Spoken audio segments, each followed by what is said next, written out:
हाय दोस्तों, मैं मुकेश कुमार गुप्ता आप सभी लोगों का स्वागत करता हूं अपने YouTube चैनल सुपर एमएस 91 पे। दोस्तों, काफी समय बीत गया हमें वीडियो डाले हुए। यह मेरा वीडियो है शिक्षा मनोविज्ञान के अंतर्गत। शिक्षा मनोविज्ञान की शुरुआत आज हम करेंगे क्योंकि इससे पहले हमने मनोविज्ञान का अध्ययन कर लिया है। दोस्तों, जो हमने मनोविज्ञान पढ़ा था उस मनोविज्ञान में हमने मनोविज्ञान की परिभाषा के बारे में अध्ययन किया था, मनोविज्ञान के विकास क्रम के बारे में अध्ययन किया था, मनोविज्ञान में आने वाले संप्रदायों के बारे में अध्ययन किया था। दोस्तों, यह हम समझ चुके हैं कि मनोविज्ञान क्या है। दोस्तों, आज ही उस मनोविज्ञान के साथ एक और शब्द जुड़ गया है जिसका नाम है शिक्षा मनोविज्ञान, जो हमारे एग्जाम को लेकर बहुत ही महत्वपूर्ण है। दोस्तों, आज हम पढ़ेंगे शिक्षा मनोविज्ञान का क्या तात्पर्य है या क्या अर्थ है, इसकी परिभाषा क्या होगी और शिक्षा मनोविज्ञान की शुरुआत कैसे की गई। दोस्तों, चलते हैं समझते हैं शिक्षा मनोविज्ञान को।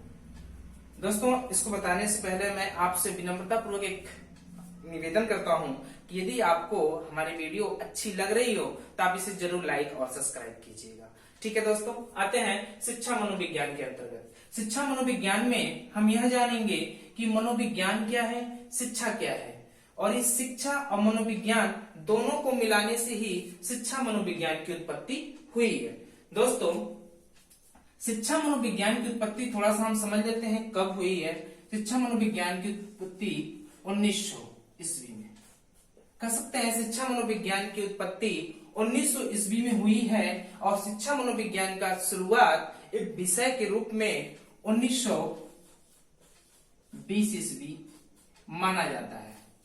ठीक दोस्तों, इसको हम कह सकते हैं उत्पत्ति, इसको हम कह सकते हैं शुरुआत।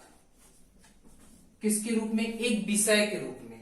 दोस्तों, शिक्षा मनोविज्ञान की उत्पत्ति 1900 ईस्वी में हुई थी और शिक्षा मनोविज्ञान की शुरुआत 1920 ईस्वी में हुआ है। दोस्तों, यह शिक्षा मनोविज्ञान दो शब्दों से मिलकर बना है। एक शब्द है शिक्षा और दूसरा शब्द है मनोविज्ञान। तो शिक्षा का तात्पर्य क्या होता है दोस्तों, थोड़ा सा हम समझते हैं। शिक्षा और यहां पे मनोविज्ञान, मनोविज्ञान। दोस्तों, हमने अपने पुराने वीडियो में मनोविज्ञान के बारे में जान लिया है। तो मनोविज्ञान क्या कहता है? मनोविज्ञान कहता है कि व्यवहार का अध्ययन, व्यवहार का अध्ययन। दोस्तों, बात यह आती है कि यह व्यवहार का अध्ययन क्या, किसके व्यवहार का अध्ययन?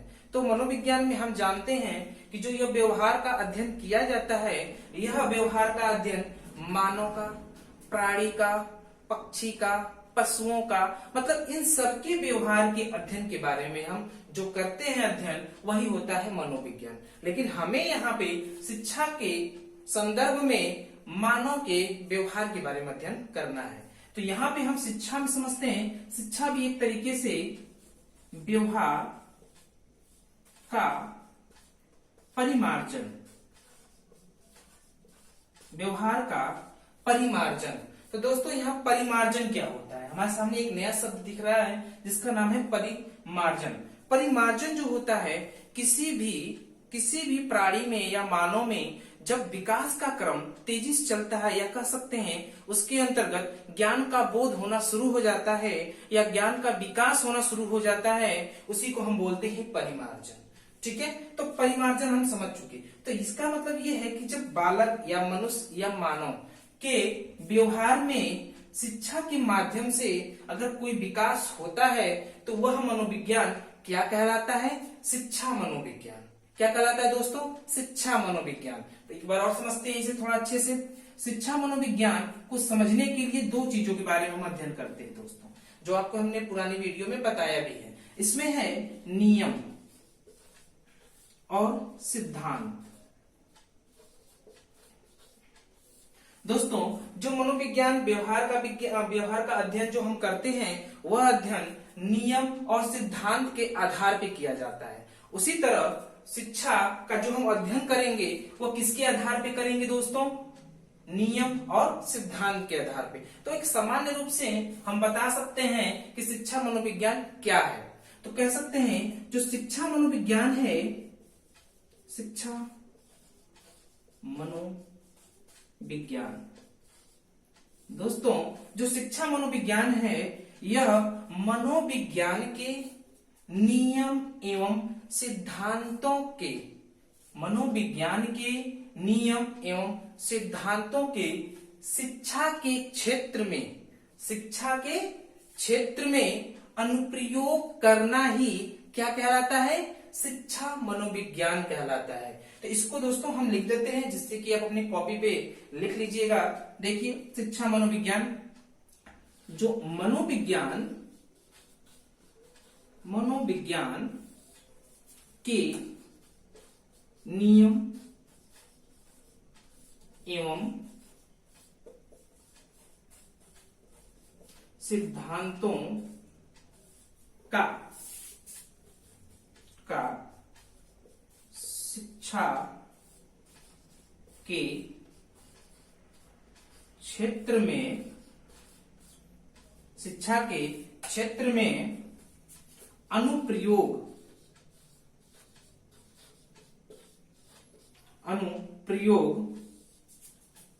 करना ही शिक्षा मनोविज्ञान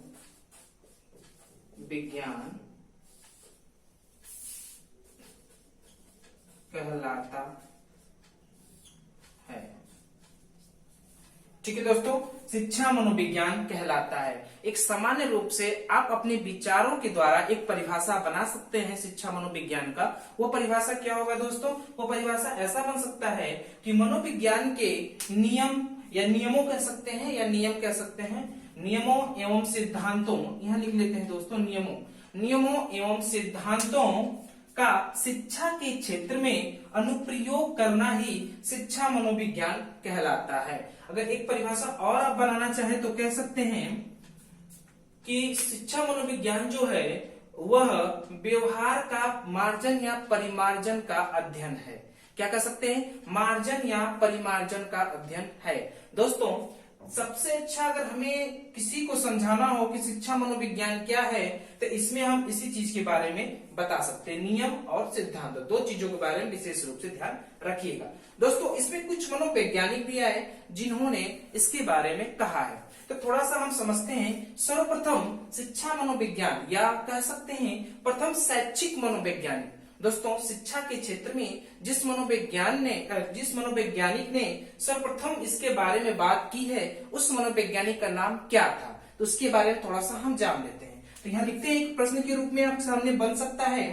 प्रथम यहाँ लिखते हैं दोस्तों, इसको रब करते हैं, इसके आगे लिखते हैं, हो तो आप इसको स्क्रीनशॉट ले लीजिए। ठीक है दोस्तों,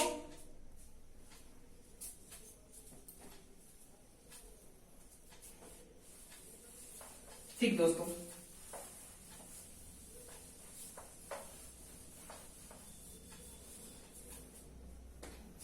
अब यहां पे हम समझते हैं। ठीक दोस्तों, अब यहां पे हम समझते हैं कि एक मनोवैज्ञानिक है जिन्होंने शिक्षा मनोविज्ञान को सर्वप्रथम शैक्षिक रूप में बताया है। उनका नाम क्या है? यहां पे हम लिख सकते हैं, एक प्रश्न भी बन सकता है आपके सामने, प्रथम शैक्षिक मनोवैज्ञानिक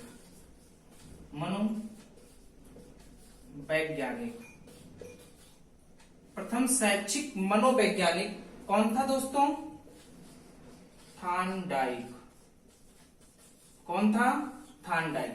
आप ध्यान रखिएगा, प्रथम शैक्षिक मनोवैज्ञानिक कौन था? थॉर्नडाइक था।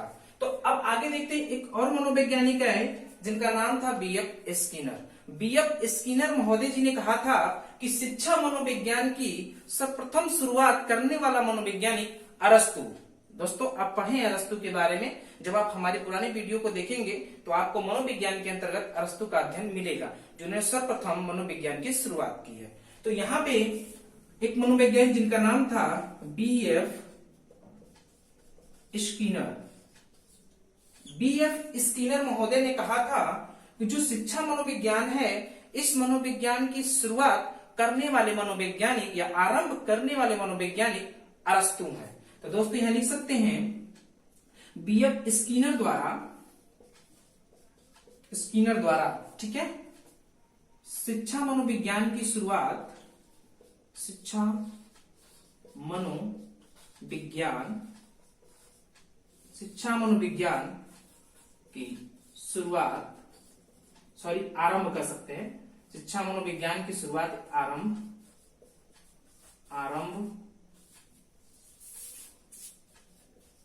अरस्तु द्वारा किया गया।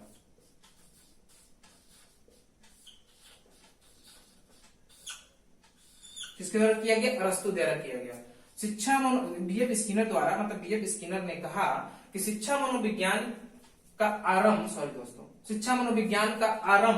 अरस्तु द्वारा किया गया है, ठीक है। तो यहाँ पे अरस्तु ने जब शिक्षा मनोविज्ञान के बारे में शुरुआत की बीएफ स्किनर द्वारा, तो प्रश्न ये बनता है कि अरस्तु ने शिक्षा मनोविज्ञान को लेकर क्या बताया। तो थोड़ा सा हम इनके 2 पॉइंट में समझ लेते हैं अरस्तु के बारे में। अरस्तु ने शिक्षा मनोविज्ञान के 3 प्रकार बताए, मतलब 3 तरीके से बताया किस तरीके से शिक्षा मनोविज्ञान का अध्ययन किया जा सकता है। जिसमें हमारा पहला था, समझ लेते हैं कि किस तरीके से बालक को अलग अलग शिक्षा दी जाए। सबसे पहले अलग अलग शिक्षा, पहला इनका था कि अलग अलग शिक्षा के बहुत से प्रकार है दोस्तों। तो उन्होंने बताया था अरस्तु ने कि शिक्षा जो है वो अलग अलग प्रकार की होती है, इसलिए अलग अलग शिक्षा होनी चाहिए सबके साथ। इस अलग अलग शिक्षा को प्राप्त करने के लिए अलग अलग विधियां होनी चाहिए दोस्तों। क्या होनी चाहिए? दूसरा इनका विचार था अलग अलग विधियां। ध्यान रखिएगा, अलग अलग विधियां, मतलब अलग अलग शिक्षा होगी तो उसके साथ अलग अलग विधियां होंगी। तीसरा इन्होंने बताया था कि जो शिक्षा है वह मुक्त होना चाहिए, या कह सकते हैं स्वतंत्र होना चाहिए दोस्तों। शिक्षा जो हो वो क्या होना चाहिए? स्वतंत्र होना चाहिए, स्वतंत्र होना चाहिए या मुक्त होना चाहिए। अब इसका तात्पर्य क्या है? स्वतंत्र होना चाहिए, मुक्त होना चाहिए, मतलब शिक्षा को बाध्य तरीके से नहीं देना चाहिए। जैसे कि हम लोग पढ़ते हैं तो शिक्षा को एक बाध्य तरीके से देते हैं, तो ऐसा नहीं होना चाहिए। शिक्षा को स्वतंत्र कर देना चाहिए, बालक जैसे भी पढ़ना चाहे उस तरीके से पढ़ सके, ठीक है। उसके लिए बाध्यता ना हो, जिसमें उसकी रुचि हो उस अनुसार से वो पढ़ाई करे, ठीक है दोस्तों। यहाँ पे अरस्तु द्वारा कहा गया यह विचार था। इसके बाद हम ये समझते हैं एक और मनोवैज्ञानिक है इसी के अंतर्गत, जिनका नाम था जॉन डेवी। जॉन डेवी ने बताया था कि शिक्षा मनोविज्ञान के बारे में उन्होंने एक प्रयोग किया था दोस्तों। सबसे प्रथम बात यही है कि सर्वप्रथम शिक्षा मनोविज्ञान में या प्रयोगशाला की स्थापना कर सकते हैं। ये प्रयोग करने वाला मनोवैज्ञानिक कौन था? John Dewey. तो दोस्तों थोड़ा सा उनके बारे में हम जिक्र कर लेते हैं, ठीक है। आपको तो इसको कॉपी कर सकते हैं या कॉपी पे राइट भी कर सकते हैं, या तो स्क्रीनशॉट ले लीजिए। ओके दोस्तों,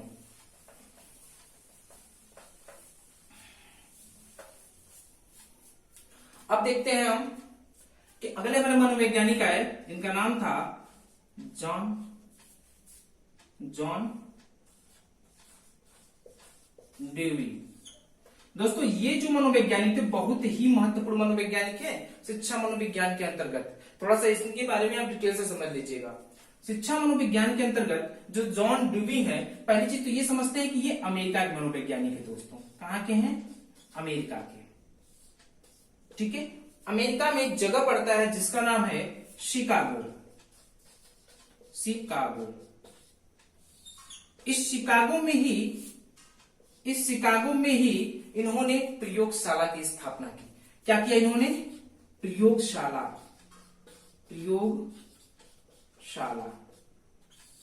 इस शिकागो में ही इन्होंने प्रयोगशाला की स्थापना की और यहीं पे सर्वप्रथम इन्होंने प्रयोग किया। वह समय था 1890 ईस्वी में।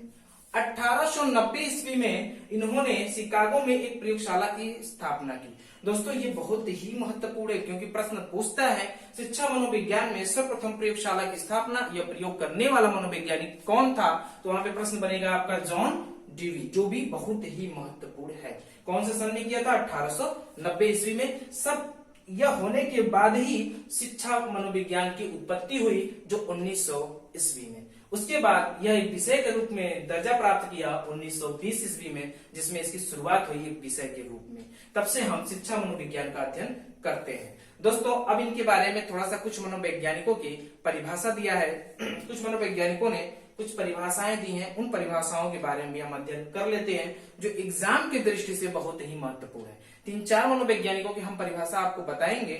वह परिभाषा आपके दिमाग में सेट होना चाहिए, क्योंकि एग्जाम में उन्हीं में से चारों मनोवैज्ञानिकों के आधार पे ही प्रश्न पूछता है। ठीक दोस्तों, उसको एक बार हम लिख लेते हैं। हाँ दोस्तों, हम देखते हैं कि किस तरीके से शिक्षा मनोविज्ञान का परिभाषा कुछ मनोवैज्ञानिकों ने अपने विचार के अनुसार दिया है, जो एग्जाम के लिए बहुत ही महत्वपूर्ण है। दोस्तों हम देखते हैं, पहला जो मेरा है, शिक्षा मनोविज्ञान शैक्षिक विकास का क्रमबद्ध अध्ययन करता है। ये बहुत ही इंपॉर्टेंट है। शैक्षिक विकास का क्रमबद्ध अध्ययन, ये लाइन आपको ध्यान रखनी है। विकास का क्रमबद्ध अध्ययन, जो क्रमबद्ध अध्ययन है वो किसका है? स्टीफन महोदय का है। ध्यान रखिए, क्रमबद्ध अध्ययन मतलब जो भी विकास होगा शिक्षा के माध्यम से, लेकिन वह विकास क्रम वाइज क्रम होगा। मतलब कि कह सकते हैं जैसे काउंटिंग में हम 1 के बाद 2 कहते हैं, 2 के बाद 3 कहते हैं, उसी तरीके से इसमें जो विकास होगा बालक स्टेप बाय स्टेप विकास करेगा, वही क्रमबद्ध। ठीक है दोस्तों, चलिए इसको बताने वाले मनोवैज्ञानिक कौन थे? स्टीफन महोदय थे। ठीक है, दूसरे जो मनोवैज्ञानिक है जिनका नाम था क्रो एंड क्रो, बहुत ही महत्वपूर्ण ये मनोवैज्ञानिक है दोस्तों, क्रो एंड क्रो। इनके बारे में देखते हैं इन्होंने किस तरह बताया था शिक्षा मनोविज्ञान को। इन्होंने कहा था कि शिक्षा मनोविज्ञान जन्म से लेकर वृद्धावस्था तक सीखने का वर्णन या व्याख्या, कह सकते हैं जो सीखा जाता है उसका वर्णन या व्याख्या और शैक्षिक व्यवहार का अध्ययन करता है। शैक्षिक व्यवहार आप समझ सकते हैं, क्योंकि यह हम शिक्षा मनोविज्ञान ही पढ़ रहे हैं, जिसमें शैक्षिक व्यवहार का अध्ययन किया जाएगा। यह क्रो एंड क्रो ने कहा था। इसके अंतर्गत ये जो वृद्धावस्था तक, मतलब जन्म से लेकर वृद्धावस्था तक सीखने का वर्णन, किस तरीके से बालक किसी चीज को सीखता है, किसी तरीके से उसकी व्याख्या कैसे करता है, उसके बारे में उन्होंने बताया और कहा उनके शैक्षिक व्यवहार का जो अध्ययन किया जाता है वही शिक्षा मनोविज्ञान है। यह कहने वाले मनोवैज्ञानिक क्रो एंड क्रो है। दोस्तों इन दोनों को हमें ध्यान में रखना है। ठीक है, दो है crow and crow, crow and crow. यहाँ पे शैक्षिक व्यवहार आ जाएगा, यहाँ पे सीखने का वर्णन या व्याख्या। ध्यान रखिएगा, 2 चीजें हैं। ठीक है दोस्तों, अब क्रो एंड क्रो से ये भी समझ सकते हैं कि ये जन्म से लेकर वृद्धावस्था तक चलने वाली प्रक्रिया है, सतत चलने वाली प्रक्रिया है। ठीक है दोस्तों, आगे देखते हैं शिक्षा मनोविज्ञान शैक्षिक परिस्थितियों, ये ध्यान रखिएगा, परिस्थिति, कोई भी परिस्थिति हो, ठीक है, में विद्यार्थी के व्यवहार का अध्ययन करता है। मतलब किसी भी परिस्थिति हो, कैसी भी स्थिति उसकी हो बालक की, लेकिन उसमें जिस तरीके का बालक अधिगम करता है या सीखता है शिक्षा के अंतर्गत अपने व्यवहार के माध्यम से, उसे ही कहते हैं शिक्षा मनोविज्ञान। ये किसके द्वारा है? B.F. स्किनर द्वारा। इन्होंने एक लाइन और बताया है, जिसका संबंध शिक्षण एवं अधिगम से होता है। आपको हमने बताया उसका संबंध अधिगम से ही होगा, सीखने से होगा। और सामान्यतः शिक्षण, मतलब कि इसमें हम शिक्षा मनोविज्ञान की बात कर रहे हैं तो केवल शिक्षा से संबंधित ही बात की जाएगी, उसी के बारे में हम अध्ययन करेंगे। दोस्तों आपको हमने यह तीनों मनोवैज्ञानिकों के बारे में या इनके द्वारा दिए गए विचार जो परिभाषा के रूप में दिया गया है, यह ध्यान में रखने वाली चीज है जो एग्जाम में ऐसे हूबहू पूछी जाती है। ठीक है दोस्तों यहाँ तक हम समझ गए। तो शिक्षा मनोविज्ञान के अंतर्गत हमें क्या पढ़ना है, कैसे पढ़ना है, इसके बाद में हम अगली वीडियो में अध्ययन करेंगे। दोस्तों वहीं से हमारा शिक्षा मनोविज्ञान एक तरीके से शुरू हो जाएगा और शिक्षा मनोविज्ञान के बारे में सारे जितने भी हमारे टॉपिक्स हैं उस सारे के बारे में कल डिस्कस किया जाएगा। और उम्मीद रखते हैं कल ही हम शिक्षा मनोविज्ञान के अंतर्गत अधिगम के बारे में शुरुआत की जाएगी। दोस्तों आपको यदि हमारी वीडियो अच्छी लग रही हो तो इसे लाइक कीजिए, सब्सक्राइब कीजिए और दोस्तों ज्यादा से ज्यादा शेयर कीजिए, जिससे कि ज्यादा से ज्यादा लोगों तक जा सके और उन्हें भी इसका लाभ उठाने का मौका मिल सके। दोस्तों धन्यवाद।